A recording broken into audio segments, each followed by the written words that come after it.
ಸ್ವತಂತ್ರ ಬಂದ ಪೂರ್ವದಲ್ಲಿ ಅಂದ್ರ ಸ್ವತಂತ್ರ ಬಂದ ಪೂರ್ವದಲ್ಲಿ ಮತ್ತು ಸ್ವತಂತ್ರ ನಮ್ಮ ಸಿಕ್ಕತ್ತೆ 1947 ಸ್ವತಂತ್ರ ಬಂತು. ಆಗಿನ ಜನಸಂಖ್ಯೆ ನಮ್ಮ ದೇಶದಲ್ಲಿ ಕನಿಷ್ಠ ಅಂದ್ರೆ ಕೇವಲ 25 ಕೋಟಿ ಜನಸಂಖ್ಯೆ ಮಾತ್ರ. ಯಾವಾಗ ಸ್ವತಂತ್ರ ಬಂದಾಗ, ಸ್ವತಂತ್ರ ಬಂದ ಸ್ವಲ್ಪ ವರ್ಷಗಳ ನಂತರ ಅಂದ್ರೆ 1965 ಇಸ್ವಿ ಅಂತೇಳಿ ನಮ್ಮ ಸುಬ್ರಹ್ಮಣ್ಯಪ್ಪ ಹೇಳಿದ್ರಲ್ಲ, ಅವಾಗ 35ರಿಂದ 40 ಕೋಟಿ ಜನಸಂಖ್ಯೆ ಆಯ್ತು ದೇಶದಲ್ಲಿ. ಇವತ್ತೆಷ್ಟು ಜನಸಂಖ್ಯೆ? 140 ಕೋಟಿ ಜನಸಂಖ್ಯೆ ದಾಟಿತ್ತು ಇವತ್ತು. ಅಂದ್ರ 100 ಕೋಟಿ ಜನಸಂಖ್ಯೆ ದಾಟಿತ್ತು. ಹೌದ್ರಿ? ಅವತ್ತು 40 ಕೋಟಿ ಜನಸಂಖ್ಯೆ ಅನ್ನ ಇದ್ದಿಲ್ಲ ದೇಶದಾಗ. ಇವತ್ತು ದೇಶದಲ್ಲಿ ಅನ್ನ ಹೆಚ್ಚಾಗೈತೆ. ಯಾಕಾಯ್ತು ಹೇಳ್ರಿ ನೋಡೋಣ. ಅವತ್ತು 140 ಕೋಟಿ, ಅವತ್ತು 40 ಕೋಟಿ ಜನಸಂಖ್ಯೆ ಅನ್ನ ಇದ್ದಿಲ್ಲ. ಇವತ್ತು 140 ಕೋಟಿ ಜನಸಂಖ್ಯೆ ಆಗೈತೆ. ಅನ್ನನ್ನ ಹೆಚ್ಚಾಗಿ ನಾಯಿರು ತಿರುವಲ್ದು, ಹುಡುಗರು ತಿರುವಲ್ವು, ಯಾರು ಉಣವಲ್ರು. ಉಣ್ಬೇಕಾದ್ರೆ ಉಣ್ಣಕಾಯಿ ಕೊಟ್ಟು ಉಳಿಸ್ಬೇಕು ನಾವು. ಇವತ್ತು ಮೊದಲು ಊಟ ಮಾಡೋದು ಬಡಿಸಿದ್ರು ಅವ್ರಿಗೆ ಯಜಮಾನ್ರು. ಎಷ್ಟು ಉಳ್ದೈತಿದ್ರು ಇವತ್ತು ಅನ್ನ ಇಲ್ಲ, ಎಷ್ಟು ಉಳ್ದೈತೆ ಅಂತ ಬಡಿಸಿದ್ರು. ಹಬ್ಬ ಮಾಡಿದ್ರೆ ಅಕ್ಕಿಯನ್ನಲ್ರಿ, ಹಬ್ಬ ಮಾಡಿದ್ರೆ ಅಕ್ಕಿಯನ್ನ ಉಳಿಬಿಟ್ಟು ಅಕ್ಕಿಯನ್ನು ಉಳ್ಬಿಡ್ತಾರೆ ಅವಾಗ. ಇವತ್ತು ಅನ್ನ ತಿಂತಾ ಇಲ್ಲ. ಅಂದ್ರೆ ಇದಕ್ಕೆಲ್ಲ ಕಾರಣ ಏನು? ಯಾಕೆ ಬರ್ತಾ ಇದೆ ಹೇಳಿ ನೋಡೋಣ. ಇವತ್ತು ನಾವು ನೀವು ಅವಲೋಕನ ಮಾಡ್ಕೋಬೇಕು. ಅವತ್ತೇನಿತ್ತು, ಹನುಮಂತಪ್ಪ ವಾಲೆಕಾರ ಅವರು ಹೇಳಿದಂಗ ಸಾವಯವ ಕೃಷಿ ಇತ್ತು. ಮನೆ ಆಕಳಿನ ಏನು ಹೊಟ್ಟೆಯಲ್ಲಿ ಹುಟ್ಟತಾವಲ್ಲ ಓರಿಕರುಗಳನ್ನ ಬೆಳೆಸಿಕೊಂಡು ಇವತ್ತೇನು ನಾವು ಬಂಡಿಯಲ್ಲಿ ಬಂದು ಬರ್ಬೇಕಾದ್ರೆ ಆ ಎತ್ತುಗಳನ್ನು ಮಾಡಿಕೊಂಡು ಬೆಳೆ ಹೊಡಿತಿದ್ವಿ. ನಮ್ಮ ಸುಬ್ಬನಪ್ಪ ಬಡಿಗಾರ ಅವ್ರು ಹೇಳಿದಂಗ ಕೆಬ್ಬಳು ಕುರಿಗಿದ್ದಿಲ್ಲ, ಅವಾಗ ಕೆಬ್ಬಳೆ ಖರೀದಿ ಮಾಡ್ತಿಲ್ಲ. ನಮ್ಮ ಹೊಲದಲ್ಲಿ ಏನು ಬೆಳೀತೀವಲ್ಲ ನಾವು ಜಾಲಿ ಗಿಡ ಅಂತೂ, ಅದಕ್ಕೆ ನೀವೇನಂತ ಗೊತ್ತಿಲ್ಲ, ಕರಿ ಜಾಲಿ ಗಿಡ. ಆ ಜಾಲಿ ಗಿಡದಿಂದ ನಾವು ದಿಂಡುಗಳನ್ನು ಮಾಡಿಕೊಂಡು, ಈಸು ಮಾಡಿಕೊಂಡು, ತಾಳ ಮಾಡಿಕೊಂಡು, ಮೇಳೆ ಮಾಡಿಕೊಂಡು, ನಗ ಮಾಡಿಕೊಂಡು ಗಳಿವನ್ನ ಮಡಿಕೆ ವ್ಯವಸ್ಥೆ ಮಾಡ್ತೀವಿ. ಮತ್ತು ಮಡಿಕೆ, ಕುಂಟಿ, ಎಡಿಕುಂಟಿ ಎಲ್ಲ ನಾವು ಗಿಡದಿಂದನೇ ಮಡ್ಕೊಂಡಿದ್ವಿ. ನಮ್ಮ ಊರಿನ ಬಡಿಗೆರವರು ಕುಂಟಿ ಹಾಕ್ತಿದ್ರು, ಕಂಬಾರವರು ಅದಕ್ಕೆ ತಾಳ ಮಾಡಕ್ಕೆ ಏನಿರ್ತವಲ್ಲ ಅವನ್ನ ಮಾಡಿಕೊಡ್ತಿದ್ರು. ಮುಂಜೂಣ ಹಾಕೊಡ್ತಿದ್ರು ಮಡಿಕೆಗೆ. ಕೂಳಿಗೆ ಏನೋ ನಾವು ಮಳೆ ಅಂತಿದ್ವಿ, ಕುರಿ ಮಳೆ ಅಂತಿದ್ವಿ, ಅವನು ಅನ್ಕೊಡ್ತಿದ್ರು. ಒಟ್ಟಿನಲ್ಲಿ ನಮ್ಮ ಬೆಳೆದಂತ ಮಾಲನ್ನ ನಾವೇನ್ ಮಾಡ್ತಿದ್ವಿ, ಕಡ ಮಾಡ ಬಂದ ಆ ಬಡಿಗೆರಿಗೆ, ಕಂಬಾರಿಗೆ ಆಯ ಅಂತೇಳಿ ಕೊಡ್ತಿದ್ವಿ. ಮತ್ತು ಕಡಕ್ ಬಂದಾಗ ಬೇರೆ ಎಕ್ಸ್ಟ್ರಾ ಕೊಡ್ತಿದ್ವಿ. ಮತ್ತೆ ಅವ್ರ ಮನೆಯಲ್ಲಿ ಏನಾದ್ರು ಕಾರ್ಯಕ್ರಮ ನಡೆದ್ರೆ ನಮ್ಮ ಹೊಲದಲ್ಲಿ ಏನ್ ಬೆಳಿತೇವ, ಮೆಣಸಿನಕಾಯಿ ಬೆಳ್ಳಿ, ತರಕಾರಿ ಬೆಳ್ಳಿ, ತೊಗರಿ, ಸಜ್ಜಿ, ಉಳ್ಳಿ, ಮಿಟ್ಟಿಗೆ ಏನ್ ಬೆಳೆದ್ರೆ ಅವ್ರಿಗೆ ಕೊಟ್ಟು ಕಾಸಿ ನಾವು ಅವ್ರನ್ನ ಉಳಿಸಿದ್ವಿ. ಎಲ್ಲರ ಕಾಲ 3 ಮಂದಿ ಕಾಲ. ಹೌದಲ್ರಿ? ಇವತ್ತೇನಾಗೈತೆ ಹೇಳ್ಬೇಕಂತಾನ, ಇವತ್ತು ಕೆಬ್ಬಣ ಕೂರಿಗೆ ಮಾಡಿಸಿದ್ರೆ ಕೆಬ್ಬಣ ತರಕ ಅಂಗಡಿಗೆ ಹೋಗ್ಬೇಕು. ನಾವು ನಮ್ಮ ಮನೆ ಊಟ ತರ ಕೆಬ್ಬಣ ಅದ ನಮ್ಮಲ್ಲ ಬೆಳಿತೆ ತಲೋ ಮಾತ್ರ ಕಟ್ಟಿಗೆ ಐತಿ ಮೇಲೆ. ಆದ್ರ ಪೈಪ್ ಕೂಡಗೆ ಅದ ಇವು ಬಿದಿರು ಹಾಕಿರಿ. ಮೊದಲೊಂದು ಬಿದಿರು ಅದಾವ, ತಲವು ಕರೆಕ್ಟ್ ಆಗೈತೆ, ಕೂರಿಗೆ ಮಾತ್ರ ಬದಲಾಗೈತೆ. ಅದೇ ರೀತಿಯಾಗಿ ಎತ್ತು ಉದಾಹರಣೆ 1200 ಮನೆ ಅದಾವ, 5 ಬಂಡಿ ಕಟ್ಟಿದ್ವಿ.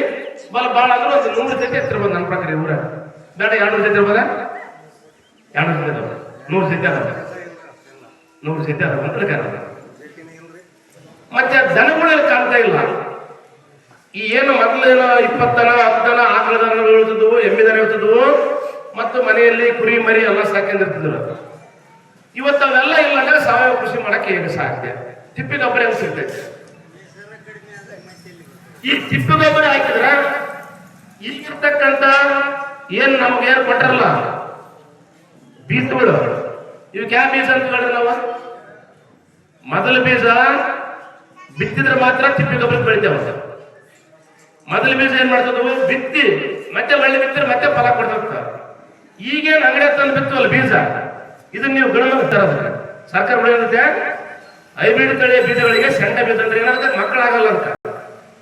ನೋಡಕ್ಕೆ ಗಣಮಕ್ಕಳ ತರ ಕಾಣುತ್ತಂದ್ರೆ ಬೀಜ ಕಾಣುತ್ತಾ, ಗಣಮಕ್ಕಳ ತರ ಕಾಣುತ್ತಾ, ನಾಟಕ ಇಳುವರಿ ಕೊಡಲ್ಲ. ನೀವು ಬೇಕಾದ್ರೆ ಪರಿಶ್ರಮ ಮಾಡ್ರಿ. ಈಗ ಮೆಕ್ಕೆಜೋಳ ತರ್ತೀರಿ, ಒಳ್ಳೆ ಬಿಡ್ತಾರೆ, ಇಳುವರಿ ಬರ್ತಂದ್ರೆ ಸಜ್ಜಿ ತರ್ತೀರಿ ಅಂಗಡಿಯಿಂದ, ಸಜ್ಜಿ ಬಿತ್ತಾರೆ, ಒಳ್ಳೆ ಬರ್ತಾ ಫಲ ಕೊಡುತ್ತಾ. ಅದೇ ಮೊದಲು ಜವಾರಿ ಸಜ್ಜಿ ನೀವೇನಾರ ಬಿತ್ತರಿ, ಜವಾರಿ ನಮ್ಮ ಇರ್ತವ್ರು ಮೊದಲು ಮೂಲ ತಳಿಯಿಂದ ಮೂಲ ತಲತಾಲದಿಂದ ಬಂದಂತ ಬೀಜಗಳು ಏನಾರ ಬಿತ್ತರಿ ಅದು ಹಂಗೆ ಬರ್ತತ್ತ. ಅದು ಒಳ್ಳೆ ಹೆಚ್ಚು ಇಳುವರಿ ಬರ್ತತ್ತು, ಫಲ ಬಿಟ್ಟಿದ್ರೆ ಮತ್ತೆ ಫಲ ಬರ್ತತ್ತು. ಉದಾಹರಣೆ ತೊಗರಿ ಇವಾಗ ಫಲ ಬರ್ತದೆ ಮೊದಲ. ಈಗಿನ ತೊಗರಿ ನಾವು ಪಿಂಕ್ ತಂದು ಬಿತ್ತೀವಿ, ಇನ್ನಿತರ ಬೇರೆ ಬೇರೆ ಬೀಜ ತಂದು ಬಿತ್ತೀವಿ. ಒಂದ್ಸಲ ಕಾಪ್ ಬುಟ್ಟ ಹಾಕ್ತಿವಿ, ಮಗನ ವಾತಾವರಣ ಚೇಂಜ್ ಆಗಿ ಕಾಪ್ ಬುಟ್ಟ ಹಾಕ್ತಿವಿ, ಮಳೆ ಆಗಲಿಲ್ಲ, ಹಸಿಸಿರಲ್ಲ ಅಂತಂದ್ರ ಒಳ್ಳೆ ಫಲ ಆಗತ್ತಂಗ. ಅಂದ್ರೆ ಈ ಬೀಜಕ್ಕೆ ನಾವೇನ್ ಮಾಡ್ಬೇಕು, ಈ ಒಳ್ಳೆ ನಾವು ಕೃಷಿ ಬದಲಾವಣೆ ಮಾಡಿ ನಮ್ಮ ನೀಡಿರ ಇರಲ್ಲ. ಹನುಮಂತ ಪಾಲಕರು ಹೇಳಿದಾಗ ನಾವೇನಾದ್ರೂ ಸಾವಯವ ಕೃಷಿಗೆ ಬಂದಿವಂದ್ರ ಸರ್ಕಾರ ನಿಮ್ ಕಾಲು ಬಿಡಕ್ ಬರ್ತೈತೆ, ನಿಮ್ ಮನೆ ಕಾಲು ಬಿಡ್ತಾರ. ಯಪ್ಪ ನಿಮಗ ಗೊಬ್ಬರ ಕಡಿಮೆ ಮಾಡಲ್ಲ, ಈಗೇನಂತಾರಲ್ಲಿ ಇವ್ರು ಲಿಂಕ್ ಮಾಡಿ ಕೊಡ್ತೀವಿ ನಾವು, ಎಫ್ ಮೂಲಕ ನಾವು ಕೊಡ್ತೀವಿ ಅಂತಾರಲ್ಲ ಗೊಬ್ಬರ, ನಿಮ್ ಕಾಲು ಹಿಡಿತಾ ಇರ್ಬೇಕಾರ. ಹನುಮಂತ ಹೇಳಿದಾಗ ನಾವು ಭೂಮಿಯ ಕಸವನ್ನ ಭೂಮಿಗೆ ಹಾಕಿ ಕಸದಿಂದ ರಸವನ್ನ ತೆಗೆದು ಜವರಿ ತಳಿಗಳನ್ನು ಬೀಜ ಬಿತ್ತಿರಿ ಅಂತ ಗೊತ್ತರ, ಖರ್ಚಿಲ್ಲ ಬೆಳೆ ಬೆಳಿತೀವಿ, ಇಳುವರಿ ಬರಲ್ಲ. ಎಷ್ಟು ಇಳುವರಿ ಬೀಜ ಬಿತ್ತುವಲ್ಲ ಎಷ್ಟು ಬರ್ತಾರೆ ಕೂರಿಗೆ ಕೆಟ್ಟು ಬೆಳಿತೀವಿ ಅಲ್ಲ. ಮೊದಲು ಬೆಳಿತಿದ್ರೆ ಬೀಜ ಬೆಳೆದಿಲ್ಲ, ಸಜ್ಜೆ ಬೆಳಿತಿದ್ರೆ ಏನ್ರಿ ಜವರಿ ಸಜ್ಜಿ ಮುಂಗಾರಿ ಜೋಳ ಹೆಂಗ್ ಬರ್ತಿತ್ತ ಅವಾಗ? ಒಂದು ಕೂರಿ ಕಟ್ಟು ಬರ್ತಿತ್ತ, ಎಕರೆ ಕಟ್ಟು ಬರ್ತಿತ್ತ. ಈಗಿಂದ ಹೇಳ್ತೀನಿ ಹಿಂದದ ಕೆಳಕಚ್ಚಿನ ನಾನು, ಅವಾಗಿಂದ ಕೆಳಕಚ್ಚಿಲ್ಲ, ಈಗಿಂದೆಲ್ಲ ಕೆಳಕಚ್ಚಿದ್ದೆ. ನೀರಾವರಿ ಬರೋದಕ್ಕಿಂತ ಮುಂಚಿತವಾಗಿ, ಗೊಬ್ಬರ ಬರೋದಕ್ಕಿಂತ ಮುಂಚಿತವಾಗಿ ಎಷ್ಟು ಇಳುವರಿ ಬರ್ತಿತ್ತು ಅವಾಗ? ಒಂದು ಕೂರಿಗೆ ಹಚ್ಚಿಲ್ಲ, ಎಕರೆ ಕಲ್ಲ ಅದು ಕೂರಿಗೆ ಚಲೋ ಬಲ. ನಮ್ದು ಏನಪ್ಪ ಕೆರೆ ಹೊಲ ಐತೆ, ಬೇಸ್ ಹೊಡ್ಲ ಐತೆ ಅಂದ್ರ ಕೂರಿಗೆ 20 ಚೀಲ ಆಗ್ಬೇಕಾದ್ರೆ ದೊಡ್ಡದು. ಅವಾಗ ಏನಿತ್ತು, ಖರ್ಚಿಲ್ಲ ಬೆಳೆ ಬೆಳೆದಿದ್ವಿ. ನಮ್ಮ ಮನೆ ಸ್ಟಾಕ್ ಹಾಕಿದ್ವಿ, ನಾವು ಸುಪ್ರೀಂದವ್ರು ಹೇಳಿದ್ರಲ್ಲ, ಆಗ್ಯಾವ ಹಾಕೊಂಡಿದ್ವಿ, ಕೆರೆಸಾಗ ಗುಮ್ಮ್ಯಾಗ ಕಟಾಂತಿಗಳು ಹಾಕೊಂಡಿದ್ವಿ. ನಾವು ಮಾಲ್ ಮಾರ್ಬೇಕಾದ್ರೆ ಹೆಂಗ್ ಕೊಟ್ಟಿದ್ವಿ ಅಂತ ಹೇಳಿದ್ರಲ್ಲ, ಹೆಂಗ್ ಕೊಟ್ಟಿದ್ರು ಅಂದ್ರೆ ಮಾಲ್ ಮಾರ್ಬೇಕಾದ್ರ ಜ್ವಾಳ ತಗೊಂಡು ಡೈರೆಕ್ಟ್ ಮಾರ್ತಿಲ್ಲ ಅವ್ರು. ಅವಾಗ ಮನೆ ಹಾಕಂದ್ರೆ ಸ್ಟಾಕ್ ಮಾಡ್ಕೊತಿದ್ರ. ಏನ್ ನಮ್ಗೆ ದುಡ್ಡು ಬೇಕಾದ್ರ ಜವರೆತ್ತಿ, ಪಂಡ್ರಾಪುರತ್ತಿ, ಲಕ್ಷ್ಮಿ ಎತ್ತಿನ ಚಿನ್ನ ಮಾಡಿಸ್ಕೊಂಡು ಕಾಳು ನಮ್ಮ ಮನೆಗೆ ತಂದು ಎತ್ತುಗಳಿಗೆ ತಂದ ಹಳ್ಳಿ ಮಾರಿಕೆ ಮಾಡ್ತಿದ್ರು ಅವಾಗ. ಹೌದ್ರಿ, ಹಳ್ಳಿ ಮಾರಿಕೆ ಮಾಡಿ ಶಾಂತಿ ಮಾಡಿಕೆ ಮಾಡ್ತಿದ್ರು. ಮತ್ತೆ ಅದು ಏನಾರ ಹತ್ತಿ ಬೆಳೆದಾದ್ರೆ ಏನ್ ಮಾಡಿದ್ರು, ಅಕ್ಕಡಿ ಬದುಕುಗಳು ಅಂತ ಹೇಳಿ ತಗೊಂಡು ಹೊಡ್ದು ಸಂಖ್ಯಾಕ ಪುಟ್ಟಿ ಹಾಕೊಂಡು ಅವ್ರು ವಾರ ತಿಂದು ಹೋಗ್ತಾರೆ. ಅಂಬ್ರಿನ, ತೊಗರಿನ, ಉಳ್ಳಿನ, ಮೆಟ್ಟಿಗಿನ, ಹೆಸರನ್ನ ಇಂಥ ಅಕ್ಕಡಿ ಬದುಕುಗಳನ್ನ ಪುಟ್ಟಿ ಹಾಕೊಂಡು ಹೋಗಿ ವಾರಕ್ಕೆ ಒಂದ್ಸಲ ಎಲ್ಲಿ ಶಾಂತಿ ಇರ್ತ ಅಲ್ಲಿ ಮಾರಿಕೊಂಡು ಮನೆಗೆ ಬೇಕಾದ ವಸ್ತುಗಳನ್ನ ತರ್ತಾರೆ ಅವಾಗ. ಇಂಥ ಪರಿಸ್ಥಿತಿಯನ್ನ ಸರ್ಕಾರ ಏನು ನಮ್ಮ ರಾಮಯ್ಯ ಅವರು ಹೇಳಿದ್ರಲ್ಲ ಜಿಲ್ಲಾಧ್ಯಕ್ಷರು, ಅವ್ರು ಹೇಳಿದಂಗ ಒಮ್ಮೆಲೆ ಹೋಗಿ ಮಾರ್ಲಾರ ಸಂಬಂಧ ದೇಶದಲ್ಲಿ ಆಹಾರದ ಕೊರತೆ ಇತ್ತು. ದೇಶದಲ್ಲಿ ಆಹಾರದ ಕೊರತೆಯನ್ನ ನೀಗಿಸೋಕ್ಕೋಸ್ಕರ ವಿದೇಶಕ್ಕೆ ಹೋಗಿ ಅಲ್ಲಿ ಏನ್ ಬೇಡಿಕೊಂಡು ತರ್ತಾರಲ್ಲ, ಕೆಂಪು ಜೋಳ ಗಿಡ್ಬೋದು ಅಂತ ಹೇಳಿದ್ರಲ್ಲ, ಸುಮ್ಮನೆ ಹೇಳಿದಾರಲ್ಲ, ಅದರಿಂದ ಹೊರಬರಗೋಸ್ಕರ ಅದ್ ಹೆಂಗಿತ್ತಪ್ಪ ಅಂದ್ರ ಅಲ್ಲಿ ಹೋಗಿ ತರ್ತಕ್ಕಂಥ ಆಹಾರ ಧಾನ್ಯದ ಸ್ಥಿತಿ ಹೆಂಗಿತ್ತಂದ್ರ ಅವಾಗೇನು ಈಗ ಬರ್ತಾ ಇಲ್ಲ ನಮ್ಮ ಮನೆಗಳ ಮುಂದ. ಮೊದಲು ಭಿಕ್ಷಕರು ಬರ್ತಾರೆ ಊರುಗಳಕ್ಕ, ಹಳ್ಳಿಗಳಕ್ಕ ಒಂದು ಬಟ್ಲ ತರ್ತಾರೆ ಅವರು. ಇಲ್ಲ ಹೋದ್ರೆ ನಾವ್ ಇನ್ನೂ ರೊಟ್ಟಿ ಮಾಡಕ್ ಹಚ್ಚಾರಂತ ಹೆಣ್ಮಕ್ಳು ಅಂದ್ರ ಕೈ ಕಾಲಿಲ್ಲ ಅಂತಂದ್ರ ಯಾವ ಕೊಡು ಹೆಂಗಾರ ಮಾಡಿ ಕೊಡು ಅಂತಂದ್ರ ಅವ್ರು ಒಟ್ಟ ಪುಟ್ಟದಿಲ್ಲ ಅವ್ರು. ನೋಡಿ ನೀವ್ಯಾರ ಆ ರೊಟ್ಟಿ ಹಚ್ಬಿಟ್ಟಾರ ಕೊಟ್ಟು ಬಂದ್ ನೀಡ್ಬೇಕು, ಇಲ್ಲ ಕೂಸ್ ಬಗಲಿದ್ರ ತೆಳಗಿಳಿಸಿ ಬಂದು ನೀಡ್ಬೇಕು, ಒಟ್ಟ ಅವ್ರು ನೀಡ್ಬೇಕು, ಒಟ್ಟ ಪುಟ್ಟದಿಲ್ಲ. ಅಂತ ಪರಿಸ್ಥಿತಿ ನಮ್ಮ ದೇಶದ ಪ್ರಧಾನಮಂತ್ರಿಗಳು ವಿದೇಶಕ್ಕೆ ಹೋಗಿ ಆ ತರ ಬೇಡಿ ತರ್ತಾರೆ ಅವ್ರು.